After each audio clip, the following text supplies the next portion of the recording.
चलिए, तो अभी तक हम क्या क्या कर रहे थे?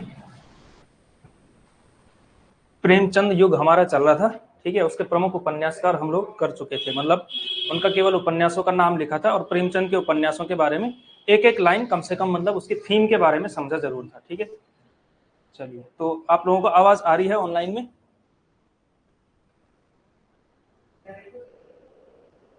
अगर आप लोगों को आवाज आ रही है ऑनलाइन में, तो कोई दिक्कत आ जाए तो बता देना भाई, ठीक है। ना वैसे तो नहीं आएगी, लेकिन तब भी साउंड में या विजुअल में कोई समस्या है तो आप बता देना। चलिए, तो आज हमने करना है, पहले तो हमको एक महत्वपूर्ण उपन्यास करना ही करना है, गोदान, ठीक है। तो लिखिए आप लोग गोदान। गोदान के प्रमुख पात्र करने पड़ेंगे।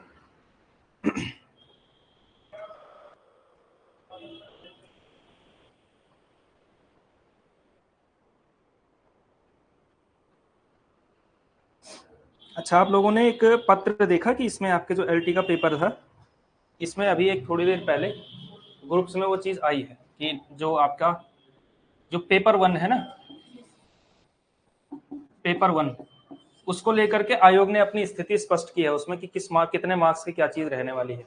ये देखा होगा आप लोगों ने, ठीक है। कि जो पेपर 1 है उसमें उन्होंने अब बता दिया है कि 30 की आपकी सीडीपी रहेगी और 10 नंबर का आपका रीजनिंग रहेगा, 10 नंबर का रीजनिंग और 10 नंबर का आपका जीके रहेगा, यानी कि जीके में ही उत्तराखंड का जीके भी इंक्लूड है, ठीक है। तो आप ये मान करके चलिए कि 5-6 क्वेश्चन आपके उत्तराखंड के होंगे और 4-5 क्वेश्चन आपके उसके होंगे, तो 5-5 भी हो सकता है, 6-4 भी हो सकता है।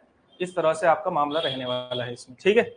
तो इस तरह से आप लोग तैयारी करेंगे इसकी। तो यानी कि इसका मतलब क्या है, हमारे लिए हिंदी में कोई बहुत ज्यादा परिवर्तन नहीं हुआ है, ठीक है। हिंदी की पहले की स्थिति क्या थी कि हमको क्या करना पड़ता था, 56 नंबर का पढ़ना पड़ता था आपको हिंदी, और 14 नंबर की पढ़नी पड़ती थी संस्कृत 12th के लेवल की, और फिर बाकी जो 30 नंबर है वो सीडीपी में देने ही पड़ते थे। हमारे लिए बहुत ज्यादा पैटर्न बदला नहीं है, ठीक है, क्योंकि हमको पहले भी 14 नंबर का साहित्य से, मतलब हिंदी से इतर एक सब्जेक्ट पढ़ना पड़ता था। अब इसकी जगह पे मतलब थोड़ा बहुत परिवर्तन के साथ ही आपको थोड़ा सा ये पढ़ना पड़ेगा, थोड़ा सा रीजनिंग और थोड़ा सा जीके जीएस वगैरह का करना पड़ेगा, ठीक है। तो मेरे हिसाब से आप लोग सीडीपी में बहुत मेहनत करिए, बहुत अच्छे से तैयारी करिए, इसमें मैक्सिमम स्कोर करिए। इसके अलावा 10 नंबर की जो रीजनिंग है उसमें अच्छा करिए, ठीक है। तो आपका 40 नंबर तो यही हो जाएगा। इसके अलावा थोड़ा बहुत आप वो देख सकते हैं। अगर मैं होता ना इस परीक्षा की, मैं तैयारी कर रहा होता, तो मैं तो उत्तराखंड छोड़ता, ठीक है, मैं छोड़ता उत्तराखंड, ठीक है। क्योंकि अब 4 नंबर का भी आए, 5 का छोड़ो, 6 नंबर का भी आ जाए, मुझे क्या फर्क पड़ेगा। 3-4 क्वेश्चन तो आएंगे ना स्टैटिक जीके के, उसमें क्या है, खेल खिलाड़ी है, नॉर्मल सा जीके है वो, मतलब आप बहुत सामान्य तैयारी के साथ भी उसको टैकल कर सकते हैं। तो 2-3 क्वेश्चन वो आ जाए तो 44-45 नंबर का कम से कम आप कवर कर लेते हैं, ठीक। और हाँ, अगर आपकी उत्तराखंड की तैयारी अच्छी है तो आप उसको भी कवर कर सकते हैं, 4-5 नंबर की तरफ भी आप थोड़ा बहुत जा सकते हैं। उसके मैक्सिमम कम से कम उत्तराखंड का इतिहास पढ़ सकते हैं बस, ठीक है।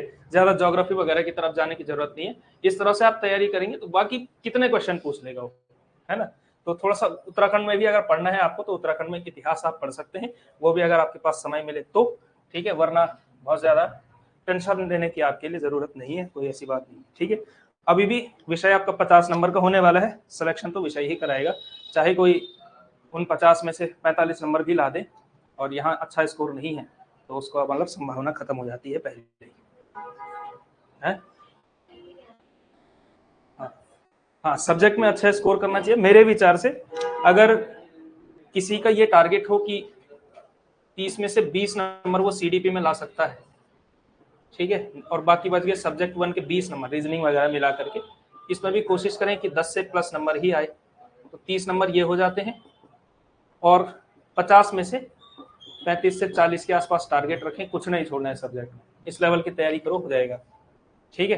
कितना ये रियलिस्टिक स्कोर है, इस सिलेक्शन इसके साथ मतलब ठीक ठाक रैंक बन जाएगी, अच्छी खासी रैंक बन जाएगी, जो आपको मतलब सिलेक्शन दे सकते हैं। तो 35 और 30 65 होता है, पिछली बार की कट ऑफ इतनी थी, मुझे लगता है इस बार की कट ऑफ और नीचे जाने वाली है, क्योंकि सीडीपी का रोल बढ़ चुका है, थोड़ा सा पेपर कठिन भी आ सकता है, ठीक। तो ये आपको तैयारी करनी पड़ेगी। तो हमने करना है आज गोदान, तो लिखिए आप लोग गोदान। ठीक है। अच्छा, गोदान में दो प्रकार के कहानियां चलती हैं, तो आपने जो गोदान के पात्र लिखने हैं, एक लिखना है आपने ग्रामीण पात्र, ग्रामीण पात्र, और दूसरी तरफ लिखना है आपने नगरीय पात्र या शहरी पात्र, जो भी आप लिखना चाहें। दूसरी तरफ लिखिए आप नगरीय पात्र। ठीक है, मैं कोशिश करूंगा कि ऑनलाइन वालों को थोड़ा साफ अच्छे से दिख जाए। ठीक है, दिख रहा होगा आप लोगों को वैसे तो, दिख तो रहा है। ठीक है, ठीक है, ठीक है, थोड़ा बड़ा बड़ा ही लिखेंगे ताकि आ जाए आपको। ठीक है, तो ग्रामीण पात्र ज्यादा जरूरी ग्रामीण पात्र हैं, लेकिन अगर परीक्षक का मन करे, पेपर सेटर का मन करे, तो वो एक दो नगरीय पात्र भी पूछ लेता है। दो कहानियां चलती है गोदान में। ठीक है, मेन आपके लिए ग्रामीण कहानी है, थोड़ा बहुत हम ग्रामीण कहानी ही समझेंगे, क्योंकि नगरीय जो भी है जो कहानी है, ये कोई एक कहानी नहीं है, ये मतलब कुछ कैरेक्टर्स का अंदर का, मतलब कह सकते हैं आप चरित्रात्मक, चरित्र प्रधान ये कथा यहाँ पर चलती है। मेहता मालती का अलग चल रहा है, किसी का शामनाथ, उनका सबका अलग चल रहा है, तो इस तरह से मामला है। ठीक है, ग्रामीण कहानी जो होरी की कहानी है, जो कि इसका नायक भी है इस उपन्यास का, वो ज्यादा इंपॉर्टेंट है। तो सबसे इंपॉर्टेंट तो है आपके लिए ग्रामीण पात्र में आप लोग ठीक उसी तरह से बनाइए जिस तरह से मैं बना रहा हूं। जो इस पूरे उपन्यास का हीरो है होरी, होरी की पत्नी है धनिया। ठीक है, होरी की पत्नी कौन है? धनिया है। इन दोनों के पुत्र हैं, फिर इन दोनों की संतानें हैं तीन संतानें हैं। एक है गोबर जो कि लड़का है बड़ा। ठीक है, एक है सोना जो कि पुत्री है, और एक है रूपा जो कि और छोटी पुत्री है, सोना और रूपा। तो ये होरी का परिवार है। ठीक है, होरी का इसके अलावा इसका भाई भी है, होरी का, होरी के भाई का नाम क्या था यार? इसके भाई का नाम हीरा। ठीक है, तो होरी के ही भाई का नाम है हीरा, तो आप यहां से लिख सकते हैं हीरा चाहे तो। ये तो होरी का परिवार है जो कि आपके लिए इंपॉर्टेंट है। ठीक है, ये होरी का परिवार है, इसी परिवार की ये कहानी है। चलो लाल पेन चल नहीं रहा है तो बात इसी से चला लें। इसके अलावा इसमें और पात्र आते हैं। हीरा जो कि होरी का भाई है। इसके अलावा इसमें और कैरेक्टर्स आते हैं, जैसे एक कैरेक्टर है भोला महतो। भोला महतो की पुत्री का नाम है झुनिया। ठीक है, तो पुत्री बना सकते हैं आप इसकी पुत्री। इसके अलावा कुछ कैरेक्टर हैं, एक दातादीन मातादीन है। तो दातादीन पंडित है, दातादीन पंडित मातादीन, तो दातादीन के पुत्र का नाम है मातादीन, दातादीन प्लस मातादीन। दो कैरेक्टर ये हैं। इसके अलावा भी और सारे कैरेक्टर हैं, जैसे नोखेराम, जैसे नोहरी एक कैरेक्टर आता है इसमें, नोहरी आता है। एक दुलारी सहुआइन आती है, दुलारी सहुआइन, ये कर्जा देती है, साहूकार है और दुकान चलाती है, साथ में कर्जा भी देती है। ठीक है, तो ये मेन कैरेक्टर्स हैं इनके, ये कुछ पूछे जाते हैं। ज्यादातर पूछे जाने की संभावना यहाँ से है। होरी के परिवार को आप याद रखेंगे। इसके अलावा भोला महतो, झुनिया, झुनिया इंपॉर्टेंट कैरेक्टर है, क्योंकि आगे चल करके गोबर का प्रेम प्रसंग होता है किससे? झुनिया से।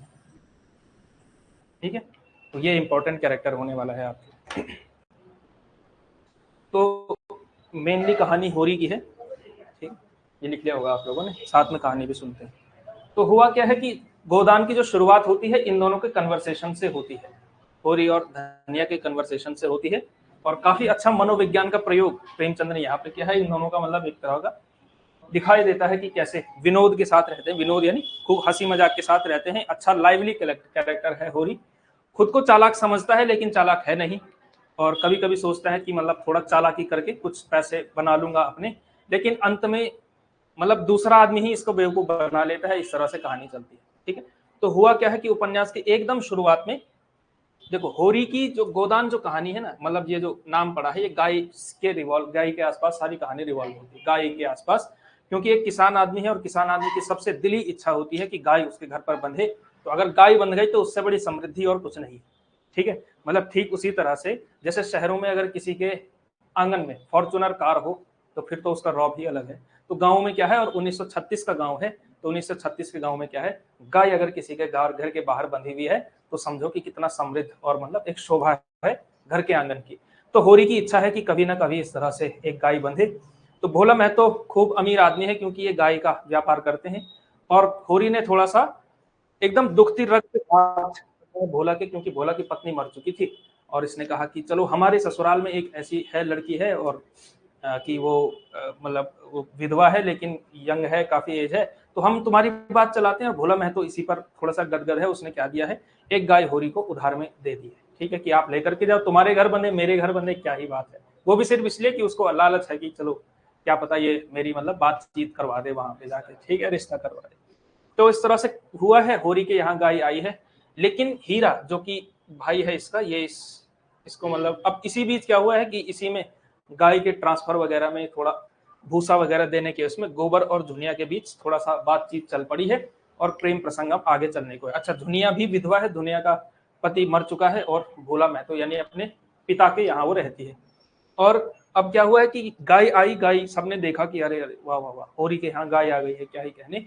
हीरा ने इसी जलन के मारे, एक खास तरह की घास होती है, गोदान में उसका वर्णन भी आया है कि उसने क्या किया है, वो खिला दी है गाय को और गाय मर गई है, ठीक है। तो हीरा होरी की गाय भी मरी है इसी बीच। और साथ ही साथ जब झुनिया और गोबर का प्रेम प्रसंग आगे चला और गोबर की वजह से झुनिया हो गई है प्रेग्नेंट, ठीक है, यानी गर्भवती, और गोबर भाग गया है शहर। गोबर भाग गया और उसने अपने घर में छोड़ दिया धनिया और होरी के यहाँ छोड़ दिया है झुनिया को।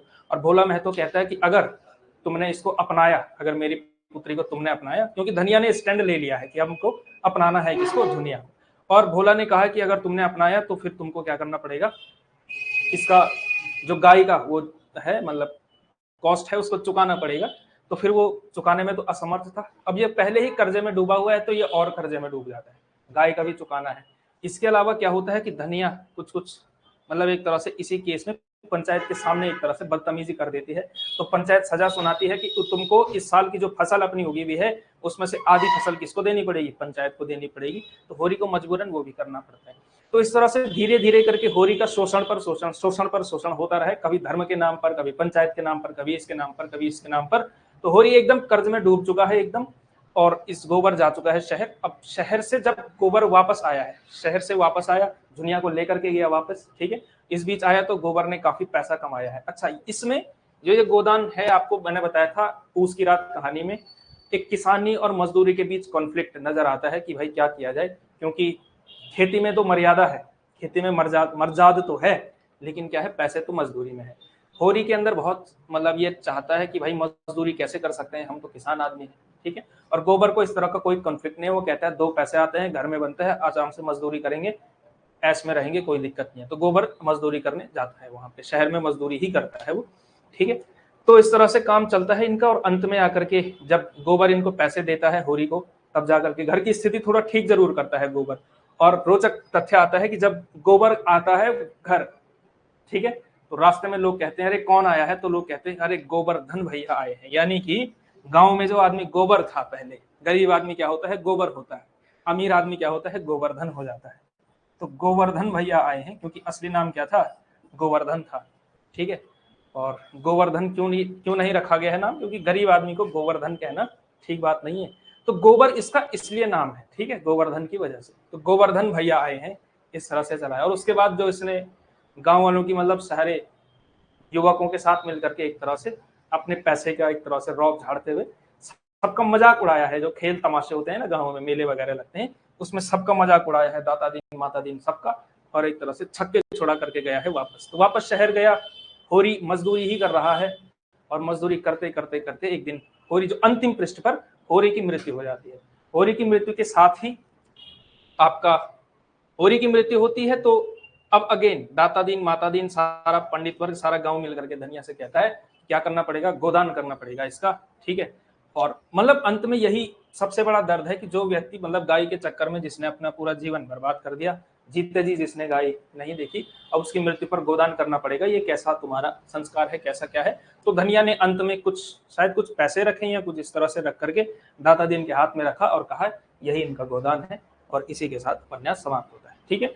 अब इसी के समांतर पैरेलल में बीच बीच के खंडों में शहर की कहानी भी चलती है। तो कुछ कैरेक्टर्स हैं जो नगरीय पात्र हैं, उनको भी आपको ध्यान रखना चाहिए। ये कैरेक्टर आपके मतलब ये यहाँ से दो तरह से जुड़ते हैं, ठीक है। वैसे इसमें एक और पात्र आते हैं, अब उनको ग्रामीण और नगरीय के बीच का ज्वाइंट करता हुआ आदमी आप देख सकते हैं, उनका नाम है राय साहब। राय साहब रहते गांव में हैं, लेकिन जो नगरीय पात्र हैं सारे के सारे, कोई डॉक्टर है, कोई इस तरह से है, तो ये सारे नाम आपको वहीं से मिलते हैं। ठीक, तो जो नगरीय पात्र हैं उनमें से तो एक है आपके ओंकारनाथ, ओंकारनाथ, इसके अलावा एक मालती है, एक मेहता है, मालती है, मेहता है, इसके अलावा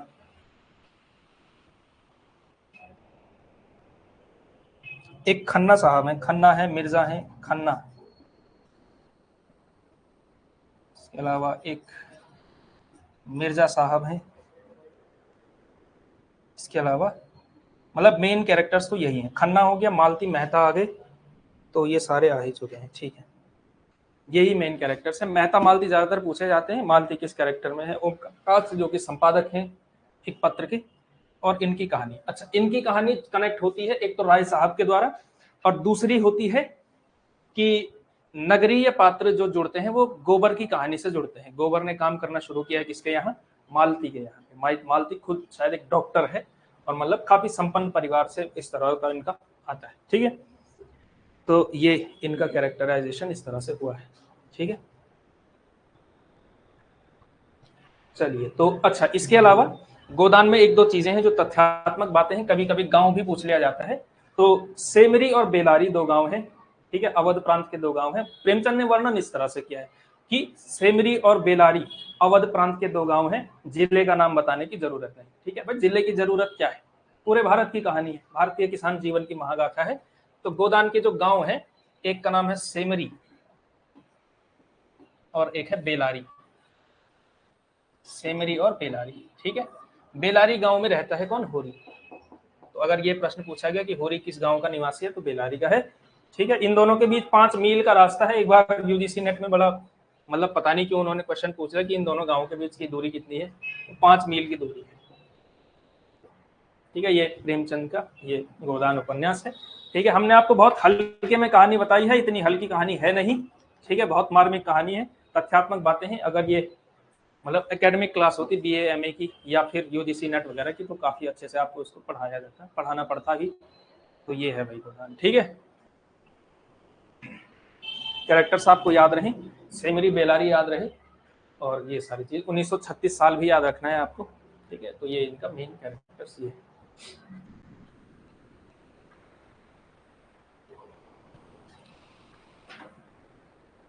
बाकी जो उपन्यास हैं इनके बारे में, इनके मतलब पात्र वगैरह आपके नोट्स में मैं दे दूंगा।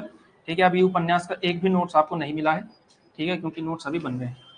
अच्छा, जो आपको मतलब कोई जो नया जुड़े इसमें, आप लोगों के जो नोट्स मिलेंगे ऑनलाइन वालों को ऐप के ही अंदर मिल जाएंगे। उसमें आपको मतलब सेक्शन देखना है, नीचे आपको मिल जाएगा हिंदी कहानी नाम से, रोमन लिपि में लिखा हुआ है हिंदी कहानी। वो पीडीएफ मिल जाएगी, आप उसको डाउनलोड भी कर सकते हैं, अपने डिवाइस के अंदर डाउनलोड कर सकते हैं। तो जब आप उसको डाउनलोड करेंगे तो आपके फोन के अंदर वो सेव होगा, अपने मतलब आपकी मेमोरी के अंदर, तो आप उसका प्रिंट आउट भी निकाल सकते हैं।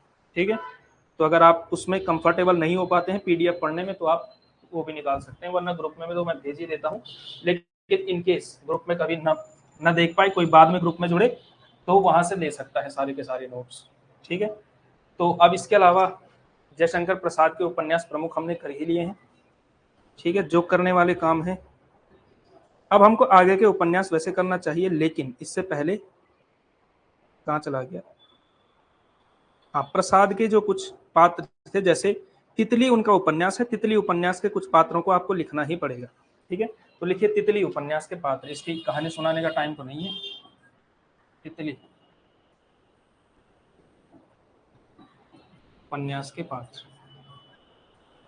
और ये कौन सा किसका उपन्यास है, तितली जयशंकर प्रसाद का। यहाँ से कई बार क्वेश्चन पूछा जा सकता है, वैसे तो नहीं पूछा जाता है, लेकिन तब भी संभावना के रूप में आप देख सकते हैं। सबसे हॉट फेवरेट इनका यही है, तितली उपन्यास। वैसे कंकाल भी है, लेकिन वो उतना ज्यादा नहीं है जितना तितली। तो इनको आप कैरेक्टराइजेशन दो तरह से कर सकते हैं, एक स्त्री पात्र और दूसरा करिए आप पुरुष पात्र। कुछ लिखिए स्त्री पात्र और कुछ लिखिए पुरुष पात्र। ठीक है, तो स्त्री पात्रों में एक तो खुद है तितली, एक है तितली, एक है राजकुमारी, एक है शैला, तितली है, राजकुमारी, शैला। इसके अलावा पुरुष पात्रों में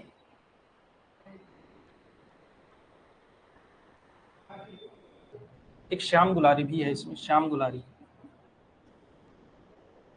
श्याम दुलारी और श्याम दुलारी, शैला भी हो चुका है, ये सारे कैरेक्टर्स हैं। इसके अलावा पुरुष पात्रों में अच्छा, ये ऐतिहासिक पृष्ठभूमि, जो इसमें राजा महाराजाओं का खूब आता है, ठीक है, प्रसाद का ज्यादा मन उसी तरह से करता है। तो मधुबन, रामनाथ और इंद्रदेव।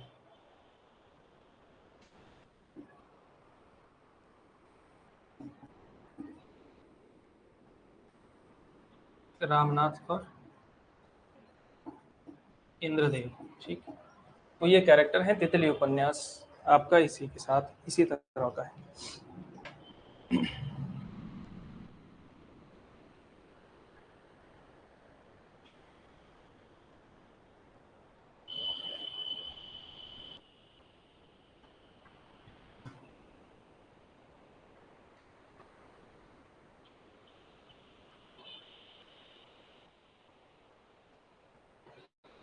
चलो ठीक है, तो ये तो है आपके प्रेमचंद युगीन प्रमुख उपन्यास, ठीक है। बाकी जो उपन्यास हैं, जैसे कर्म भूमि है, रंग भूमि है, इन सबको अगर हम डिस्कस करने लगेंगे तो 3 दिन आपके प्रेमचंद पर ही लगेंगे। इसलिए एक काम करेंगे, आपके नोट में समरी दे दी जाएगी, वो आप खुद पढ़ लेंगे, ठीक है। उतना तो आप कर ही सकते हैं, क्या दिक्कत है। अगला अब आता है आपका जो प्रेमचंदोत्तर युग है, यानी उपन्यासों में 3 प्रकार के युग थे ना।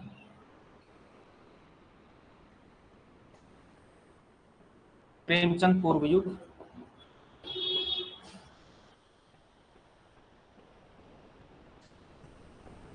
प्रेमचंद युग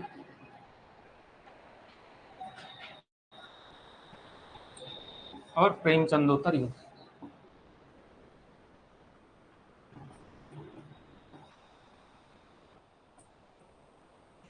तो प्रेमचंद युग भी आप समाप्त कर चुके हैं 1936 में, ये युग समाप्त होता है। और 1936 से के उपरांत, यानी 1936 के बाद का समय आप मान सकते हैं, उसको कह सकते हैं आप प्रेमचंदोत्तर युग। तो हिंदी कहानी की ही तरह, ठीक है, यहां भी प्रेमचंदोत्तर युग में प्रेमचंद युग के समाप्त होते ही जो 2 युग सबसे पहले आए, उनको कहा जाता है, एक तो आपका मनोविश्लेषणवादी उपन्यास होगा, दूसरा आपका प्रगतिवादी उपन्यास होगा, ठीक है। और ठीक उसी तरह से पढ़ना है। प्रगतिवाद, मनोविश्लेषणवाद आपको बताया गया है कहानी में, ठीक है, तो बार बार बताने की जरूरत नहीं है। सिगमंड फ्रॉइड का है मनोविश्लेषणवाद, और प्रगतिवाद जो है कार्ल मार्क्स, यानी कि मार्क्सवाद का साहित्यिक संस्करण शब्द का हमने उसके लिए यूज किया। चलिए, तो इसके अलावा प्रेमचंदोत्तर युग में आपके जो सिलेबस में रचनाकार हैं वो कौन कौन है, 1 मिनट देखा जाए, क्या शायद एक अज्ञेय भी होंगे उसमें, और इलाचंद्र जोशी, जैनेन्द्र, यशपाल, मोहन राकेश।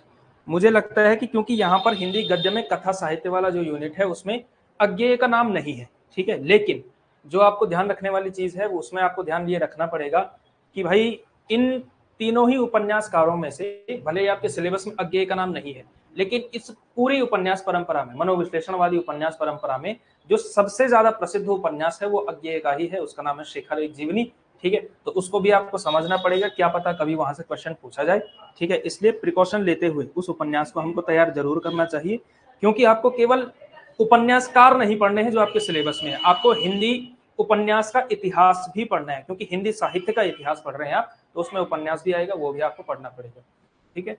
तो इस वजह से अब लिखिए, आपको ये कह रहे हैं कि नहीं, अच्छा, ये शायद मॉर्निंग बैच वाले हैं। अच्छा ठीक है, ठीक है। किसी ने वहां उस पर पूछा कि सर रहस्यवाद और उत्तर छायावाद एक ही बात है क्या? तो रहस्यवाद वाली चीजें तो आपके यहाँ अभी आएंगी नहीं, वो तो कविता में होता है, ठीक है। तो प्रेमचंदोत्तर युग, तो प्रेमचंदोत्तर युग में 2 धाराएं सबसे पहले चली हैं, उसको एक का नाम है मनोविश्लेषणवादी धारा। प्रेमचंदोत्तर युग लिखिए, प्रेमचंदोत्तर युग, इसमें लिखिए आप 2 धाराएं चली हैं, ठीक है। एक का नाम है मनोविश्लेषणवादी धारा,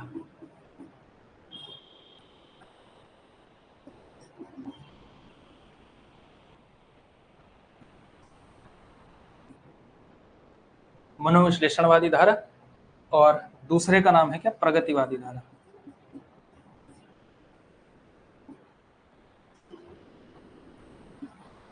प्रगतिवादी धारा या फिर प्रगतिवादी उपन्यास भी आप लिख सकते हैं, चाहे जैसा मर्जी लिखना चाहें।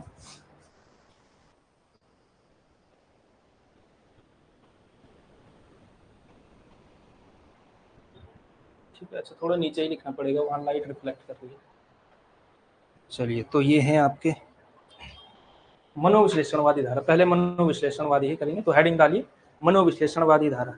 तो क्या मनोविश्लेषणवाद को समझाने की जरूरत है या आप लोगों को आगे है मनोविश्लेषणवाद?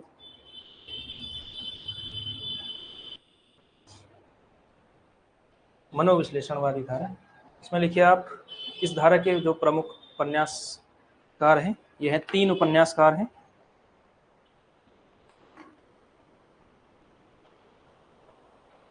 वैसे 4 हैं, वैसे 3 तो मतलब मेन है। एक देवराज का नाम भी आता है, डॉक्टर देवराज, उन्होंने एक प्रमुख किताब भी लिखी है छायावाद के बारे में, छायावाद का पतन। ठीक है, डॉक्टर देवराज की किताब है, तो उनको भी आप इसमें कंसिडर करते हैं। ठीक है, तो मनोविश्लेषणवादी धारा के 4 उपन्यासकार हैं आपके। एक तो आपके हैं जैनेन्द्र कुमार,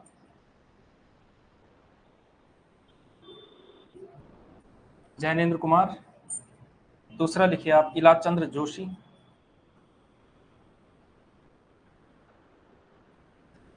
और तीसरे हैं आपके आगे एक और लिख सकते हैं आप, डॉक्टर देवराज। कहानी में आपने इनका नाम नहीं सुना होगा, लेकिन उपन्यास, 1-2 उपन्यास इनके खूब चले हैं। जैसे अजय की डायरी इनका एक बड़ा प्रसिद्ध उपन्यास है। ठीक है, इसलिए इनको लिखा ही दिया जाए। क्यों ना, 1 मिनट में सर को कहता हूँ।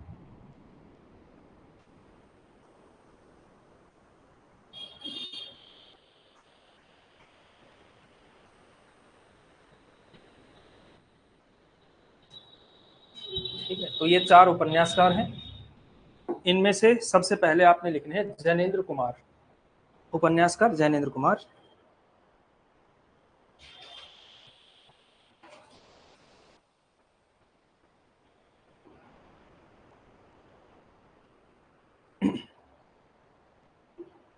उपन्यासकार जैनेन्द्र कुमार, इनके बारे में लिखिए आप। जैनेन्द्र कुमार लिख के 2-3 मतलब विशेषताएं आपको लिखनी पड़ेगी इनमें। ठीक है, जैनेन्द्र कुमार के उपन्यासों में, जैनेन्द्र कुमार के उपन्यासों में, जैनेन्द्र कुमार के उपन्यासों में काम पीड़ा, काम पीड़ा, काम पीड़ा एवं अहम का विसर्जन, काम पीड़ा एवं अहम का विसर्जन केंद्रीय विषय है। जैनेन्द्र के उपन्यासों में काम पीड़ा एवं अहम का विसर्जन केंद्रीय विषय है। ठीक है, इतना लिखा होगा आप लोगों ने। इसके अलावा पूर्ण विराम करके इन्हें हिंदी में मनोविश्लेषणवादी उपन्यासों का आरंभकर्ता माना जाता है। तो आप सीधा सीधा संकेत के रूप में भी लिख सकते हैं, हिंदी उपन्यासों में मनोविश्लेषणवाद का आरंभकर्ता, या मनोविश्लेषणवादी उपन्यासों का आरंभकर्ता।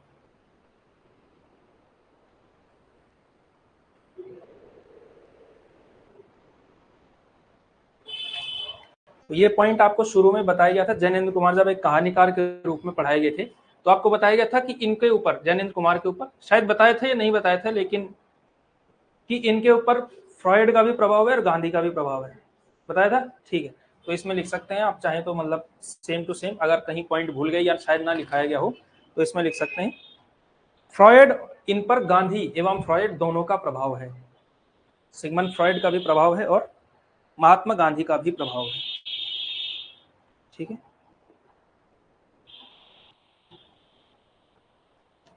और क्योंकि ये मनोविश्लेषणवादी उपन्यासकार है, और मनोविश्लेषणवादी उपन्यास की जो सबसे बड़ी विशेषता होती है वो ये होती है कि इसमें घटनाएं नहीं होती, इसमें चरित्र प्रधान होता है। और चरित्र के, क्योंकि ये मतलब भीतर का व्यक्त करती है, मतलब अंदरूनी जीवन, आंतरिक जीवन को व्यक्त करती है। बाहरी जीवन के कथानक पर ये आधारित ये उपन्यास नहीं होते। इस वजह से इनको, ये जो मनोविश्लेषणवादी उपन्यास है इसमें घटनाएं कम और मन का विश्लेषण ज्यादा होता है। ठीक है, तो ये पॉइंट लिखाने की जरूरत क्या है कि इसमें घटनाएं कम है और चिंतन विश्लेषण गहरा है, ये लिखाने के पॉइंट की जरूरत तो नहीं है। तो इसमें लिखिए आप लोग जैनेन्द्र कुमार के प्रमुख उपन्यास।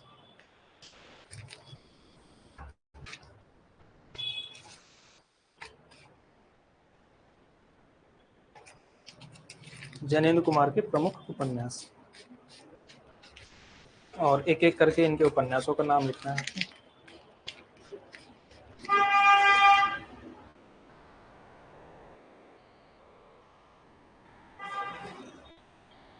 चलिए तो लिखना शुरू करें।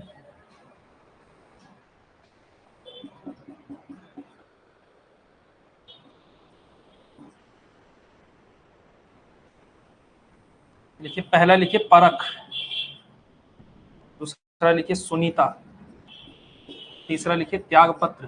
त्यागपत्र बहुत इंपॉर्टेंट है, त्यागपत्र की इनके कुछ कुछ के पात्र कम से कम आपको पता हो तो ठीक रहेगा। ठीक है, परख हो गया, सुनीता होगा, त्यागपत्र होगा, कल्याणी सुखदा विवर्त, तीन,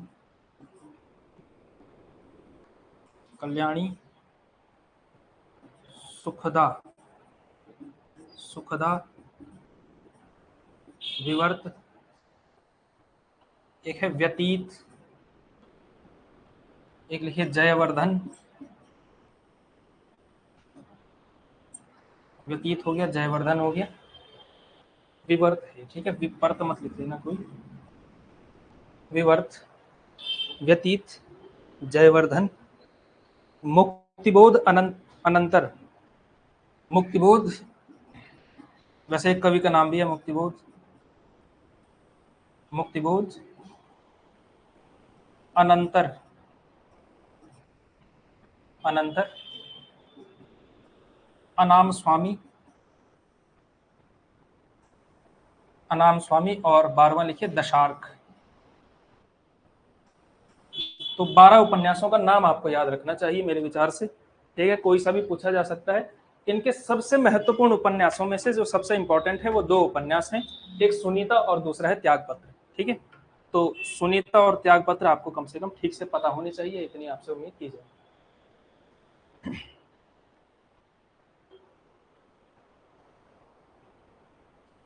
तो ये तो है आपके जैनेन्द्र कुमार के उपन्यास। ठीक है, इनके बारे में प्रत्येक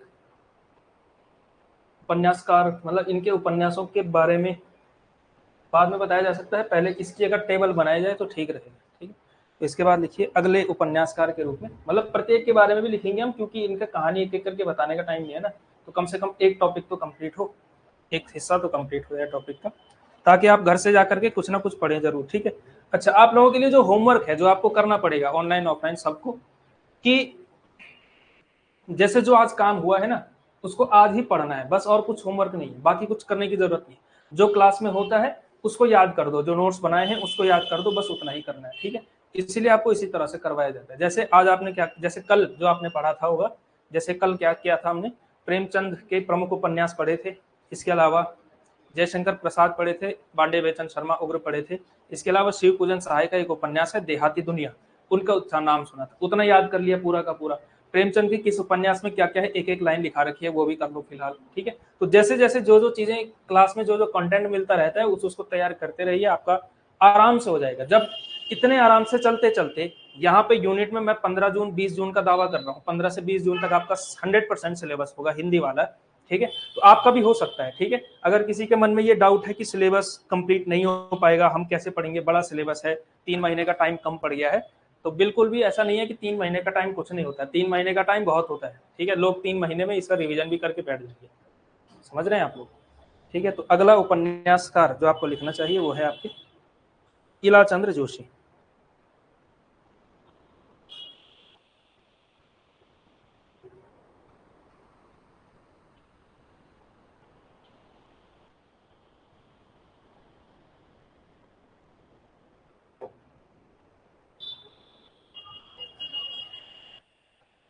तो लिखिए इलाचंद्र जोशी।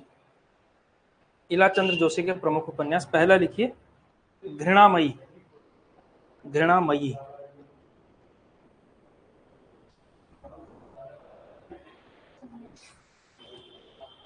घृणामयी। तो घृणामयी का जो पहले नाम था वो लज्जा नाम से आया था, बाद में इन्होंने उसका नाम चेंज किया। ठीक है, तो पहले जो नाम था वो था लज्जा। इलाचंद्र जोशी, इला, घृणामयी, सन्यासी वगैरह इनके प्रमुख उपन्यास। जो सबसे मेन उपन्यास है इलाचंद्र जोशी का, मेरे विचार से सन्यासी होना चाहिए, जो इनका दूसरा उपन्यास था। देखिए इलाचंद्र जोशी,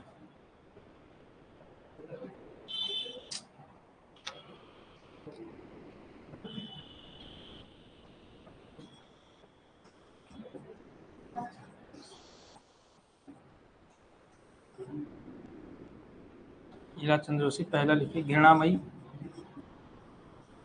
इसका पहले जो नाम था लज्जा नाम से प्रकाशित, ऐसा भी लिख सकते हैं। वैसे पूछा तो बहुत कम संभावना है कि जाएगा कि पहले लज्जा नाम से प्रकाशित, लेकिन तब भी एक तथ्य तो है ही, पहला ये लिख सकते हैं। दूसरा लिखिए आप सन्यासी। और सन्यासी इनका बहुत महत्वपूर्ण उपन्यास है, सन्यासी। इसके अलावा पर्दे की रानी, प्रेत और छाया, पर्दे की रानी, लिखिए प्रेत और छाया, प्रेत और छाया, प्रेत और छाया। इसके अलावा क्या कह रहे हैं, प्रेत और छाया। निर्वासित है मुक्तिपथ, सुबह के भोले, जिप्सी, निर्वासित, मुक्तिपथ,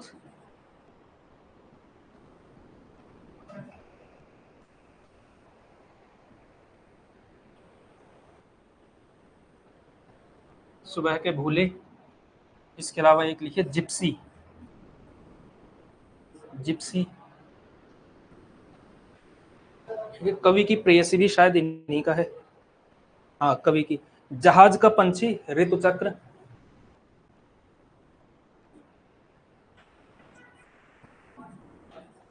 जहाज का पंछी। अगला लिखिए ऋतु चक्र। भूत का भविष्य, शायद इस तरह से एक उपन्यास आता है, देख लेते हैं, कंफर्म करिए। हाँ, भूत का भविष्य और कवि की प्रेयसी। भूत का भविष्य और 12वां लिखिए कवि की प्रेयसी, कवि की प्रेयसी। तो ये 12 उपन्यास हैं इलाचंद्र जोशी के भी। कुछ कुछ याद रह जाए तो अच्छा है, जैसे कुछ कुछ तो नहीं भूलने चाहिए आपको, जैसे सन्यासी नहीं भूलना है, पर्दे की रानी, प्रेत और छाया। इसके अलावा जहाज का पंछी पूछा जाता है, सुबह के भोले पूछा जाता है। इसके अलावा तो कोई इस तरह का नहीं है जो बहुत ज्यादा पूछा जाता हो, लेकिन तब मतलब ऐसा पूछा तो कभी नहीं गया है, मैंने कभी नहीं देखा कि सन्यासी का प्रकाशन वर्ष क्या है। जो बहुत प्रसिद्ध उपन्यास होता है ना, जो बहुत मतलब मकबूल उपन्यास, जैसे गोदान है, तो गोदान का 1936 जो है बड़ा इंपॉर्टेंट है, तो वहां वो चीजें पूछी जाती हैं। बहुत प्रसिद्ध उपन्यासों का ही वर्ष पूछा जाता है, वरना इनका नहीं पूछा जाता है। सन्यासी से सवाल पूछा जाएगा तो ज्यादा से ज्यादा एक तो ये कि सन्यासी किसका उपन्यास है, या फिर इस तरह से भी क्वेश्चन फ्रेम किया जा सकता है कि निम्नलिखित में से इलाचंद्र जोशी का कौन सा उपन्यास नहीं है या कौन सा उपन्यास है, तो वो पैटर्न पर डिपेंड करेगा। या फिर मैच द फॉलोइंग में पूछा जा सकता है। तो आपके लिए सबसे इंपॉर्टेंट नाम ही होंगे, उपन्यासों का नाम, उपन्यास और उपन्यासकार, ये सारे ही ज्यादातर इंपॉर्टेंट होंगे। इसके अलावा कुछ उपन्यासों के पात्र और कुछ मतलब 8 से 10 उपन्यासों के आपको थोड़ा स्टोरी पता हो, जैसे गोदान एक उपन्यास है, मैला आंचल का आपको पता होना चाहिए, तमस, झूठा सच, इसके अलावा कृष्णा सोबती का एक है जिंदगी नामा। ऐसे मतलब 8-10 उपन्यास हैं, इनका आपको थोड़ा पता होना चाहिए। मैला आंचल का पता हो थोड़ा सा, बाणभट्ट की आत्मकथा पता हो, शेखर एक जीवनी पता हो। ये 8-10 उपन्यास हैं जिनका आपको थोड़ा बहुत समरी पता हो, तो आपका काम चल सकता है। वहां से कोई कठिन प्रकार का क्वेश्चन भी आ जाए तो भी आप कुछ ना कुछ गैस उसमें से कर पाए, कुछ ना कुछ ऑप्शन एलिमिनेट करके वो सवाल आप कम से कम टैकल कर पाए। ठीक है, तो ये है आपके आपके इलाचंद्र जोशी। अज्ञेय के और भी आसान है, अज्ञेय के 3 ही उपन्यास हैं। जैसे शेखर एक जीवनी का साल पूछा जा सकता है कि कब प्रकाशित हुआ था। 1940 ईस्वी में शायद प्रकाशित हुआ था, 1944 में दूसरा भाग आया था। जहां तक मुझे पता है। हाँ, 1940 में पहला भाग, 1944 में दूसरा भाग। तो अज्ञेय लिखिए, अगले उपन्यासकार के रूप में लिखिए अज्ञेय।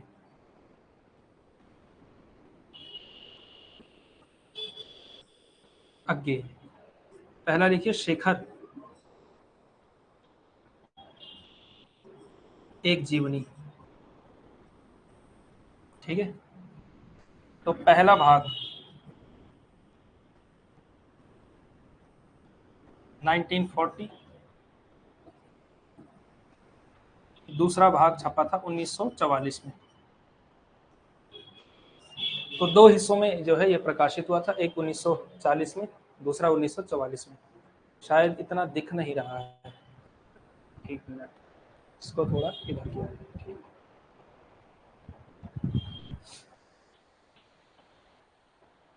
चलिए, तो इस तरह से आप इसको कर सकते हैं, 1940 और 1944। शेखर एक जीवनी। अच्छा, दो और भी तो हैं। एक है नदी के द्वीप। अच्छा, नदी के द्वीप नाम से इनकी एक कविता भी है। और तीसरा है अपने अपने अजनबी।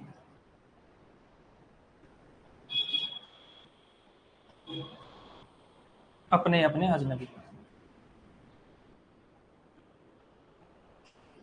ये तीन उपन्यास इनके हैं। और ये आपके सबसे इंपॉर्टेंट है, अज्ञेय।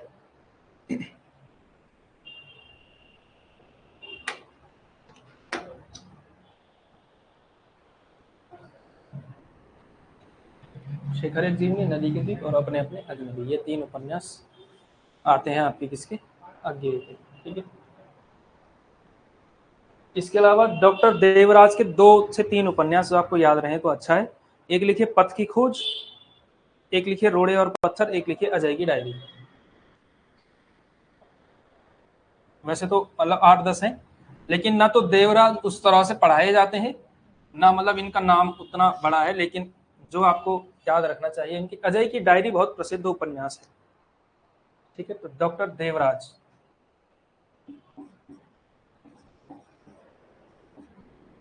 डॉक्टर देवराज। एक लिखिए पथ की खोज, पथ की खोज। दूसरा लिखिए रोड़े और पत्थर।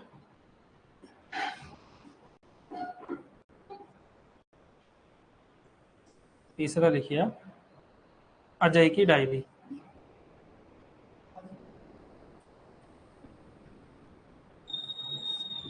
तो इतना याद रह जाए तो रह जाए।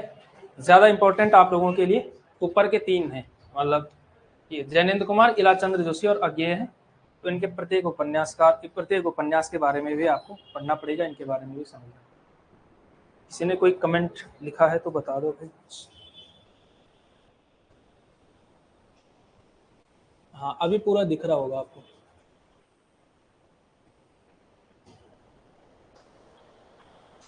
ठीक है, तो ये है भाई प्रमुख उपन्यासकार। चलिए, तो अभी हमारे पास समय है, तो क्यों ना जैनेन्द्र कुमार के किसी ना किसी एक उपन्यास के बारे में थोड़ी सी बातचीत कर ही ली जाए। ठीक है, तो अब लिखिए आप जैनेन्द्र कुमार के प्रमुख उपन्यास, और जो इनका उपन्यास है किसके बारे में बात की जा सकती है। कम से कम पात्र प्रत्येक इसके तो लिखाए ही जा सकते हैं, वरना स्टोरी आपके नोट्स में दे देंगे, आप लोग पढ़ लेना। जैनेन्द्र कुमार के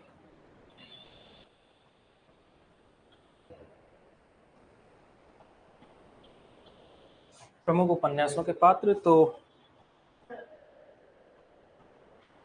वैसे सबसे इंपॉर्टेंट त्यागपत्र है। त्यागपत्र की वैसे कहानी भी करनी चाहिए हमको, जहां तक मुझे लगता है, प्रिकॉशन लेते हुए करना पड़ेगा।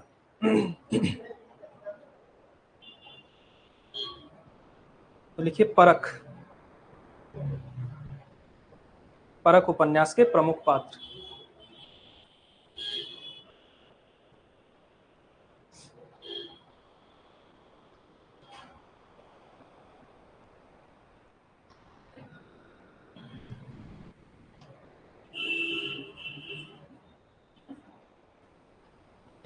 एक है इसका सत्यधन,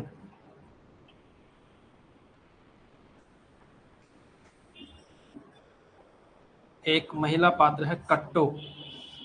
इसमें 4 ही मेन पात्र हैं, मतलब अच्छा, जो मनोविश्लेषणवादी उपन्यास होता है वो एक तरह से आसान होता है क्योंकि पात्र 3-4 ही होते हैं, ज्यादा पात्र होते भी नहीं है। जब गोदान की तरह ऐसा नहीं होगा कि 50-60 पात्र आपके आ जाएंगे, ठीक है। तो ये है गरिमा और बिहारी, 4 हैं, गरिमा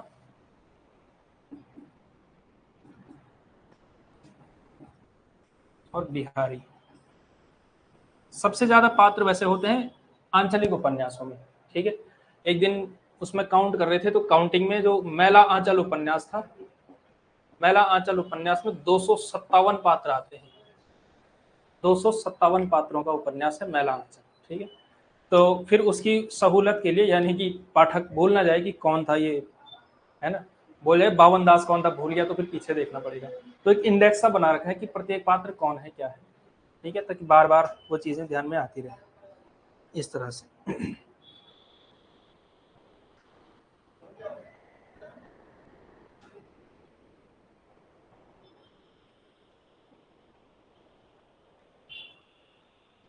ठीक है, तो परख भी हो चुका है। सुनीता, अगला लिखिए सुनीता। इसमें भी वही है, काम और मतलब एक तरह से काम की पीड़ा, अहम का विसर्जन, वही सारे भाव इसमें आते हैं। सुनीता, अगला लिखिए सुनीता उपन्यास। इसमें 3 मेन कैरेक्टर हैं, सुनीता, श्रीकांत और हरिप्रसन्न। सुनीता, श्रीकांत और हरिप्रसन्न।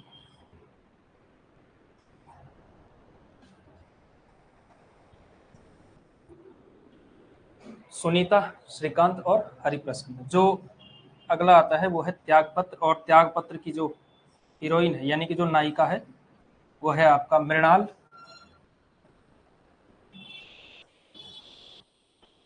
इसके अलावा जो व्यक्ति त्यागपत्र देता है उसका नाम है प्रमोद, जो कि मृणाल का भतीजा है। प्रमोद है, मृणाल है, और ये 2 ही, ज्यादातर तो ये 2 ही आते हैं।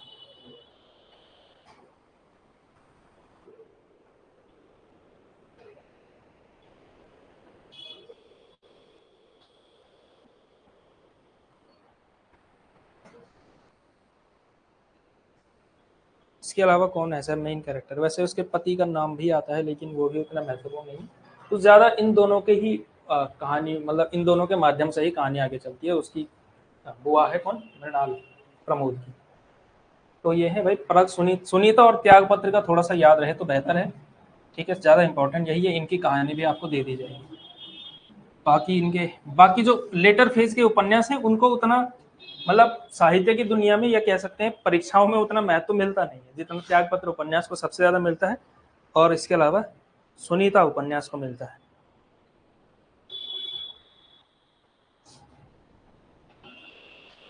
तो ये है आपके, ठीक है। क्या समय हो चुका है, उत्तराखंड की क्लास शुरू हो गई क्या? एक मिनट। सर उत्तराखंड की क्लास शुरू हो गई।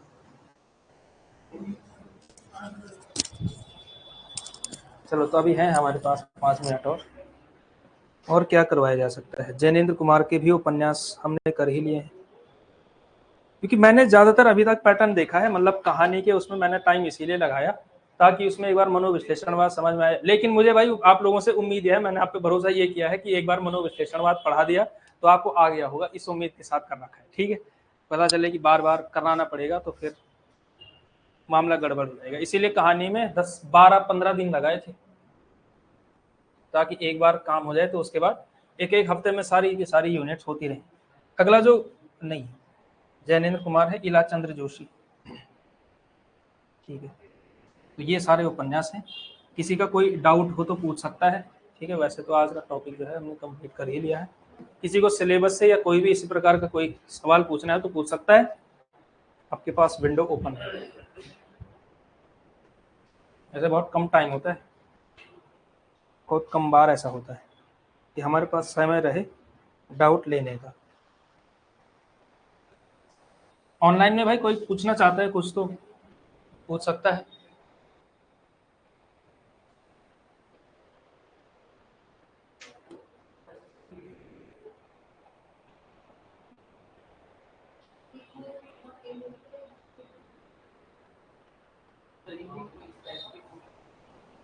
किसकी स्पेसिफिक बुक?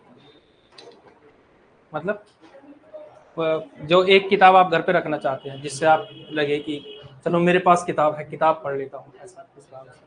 हाँ हाँ, वो जरूरी है। कोई भी एक गाइड रख लो, क्या किया जा सकता है। वैसे मैं खुद देखो, मैं कोई एक किताब इसलिए सजेस्ट नहीं कर रहा हूँ, मैं खुद 3-4 जगहों से नोट्स बना रहा हूँ, 3-4 जगहों से, ठीक है। तो सोर्सेस मैं रिवील ही कर देता हूँ, क्या दिक्कत है उसमें, क्या दिक्कत है। जो मेरे पास गाइड है, गाइड के रूप में मेरे पास यूजीसी नेट की गाइड है, दृष्टि प्रकाशन की, ठीक है। इसके अलावा जो कविता वाले नोट्स बनेंगे आपके रामचंद्र शुक्ल से बनेंगे, खास करके आदिकाल, भक्तिकाल, रीतिकाल के, ठीक है। आधुनिक काल में शुक्ल जी का महत्व है, मतलब भारतेंदु युग, द्विवेदी युग तक है, लेकिन छायावाद को लेकर के उनकी एक तो इन्होंने छायावाद को बहुत अच्छा मूल्यांकन नहीं किया, बहुत क्रिटिसाइज किया छायावाद को, तो इनका मूल्यांकन माना भी नहीं जाता है, यहाँ से अप्रोच मानी भी नहीं जाती है। तो ज्यादातर वहीं तक कविता का पोर्शन हम ज्यादातर यहाँ से लेते हैं, ठीक है। इसके अलावा अब प्रत्येक मतलब जैसे कौन सा उपन्यास किस सोर्स से अच्छा से मिल जाए उसको करवा लेते हैं, ठीक है। जैसे यूपीएससी के कुछ संस्थान है जहाँ पे हिंदी वैकल्पिक विषय के रूप में पढ़ाई जाती है, उनके नोट्स काम आ जाते हैं कहीं कहीं, ठीक है। जैसे जो गोदान उपन्यास है, गोदान उपन्यास के नोट्स आपको मिलेंगे यूपीएससी के एक उसमें कहीं ना कहीं से मिल जाएंगे, ठीक है, वहां से लिए हुए हैं। तो इस तरह से 4-5 सोर्सेस से हमने बना रखे हैं, 4-5 सोर्सेस से आपके नोट्स बन रहे हैं, ठीक है। तो कोई एक नहीं है। हाँ, प्रैक्टिस सेट के बहुत सारे, कोई भी किताब आप लोग ले सकते हैं प्रैक्टिस सेट वाली। जो मैं आप लोगों को सजेस्ट करूंगा, जो आपको किताब पढ़नी चाहिए, नेट वाली मत खरीद लेना, वैसे वो इतनी मोटी किताब है, मतलब देखिए कि मतलब 1 दिन लगेगा, 2 दिन लगेगा, बाद में आपको लगेगा कि इसमें से छांटूं कैसे मैं कंटेंट, ठीक है। तो वो काम मेरा है, कंटेंट छापने का, मतलब वहां से ढूंढने का, छांटने का। आप लोग क्या कर सकते हैं, एक किताब रख सकते हैं, गाइड रख सकते हैं, एक गाइड रख लो कोई सी भी। मेरे विचार से तो एक ठीक ठाक गाइड है सरस्वती पांडे वाली, ठीक है। सरस्वती पांडे, गोविंद पांडे सरस्वती पांडे वाली जो किताब आती है, हिंदी साहित्य का वस्तुनिष्ठ इतिहास नाम से आती है। गाइड किताब है, प्रमाणिक किताब नहीं है, लेकिन ठीक है, मतलब परीक्षा की तैयारी की दृष्टि से बहुत मोटी, बहुत उस तरह की किताब नहीं है, लेकिन ये सारी चीजें आपको वहां पे प्राप्त हो जाती है, ठीक है।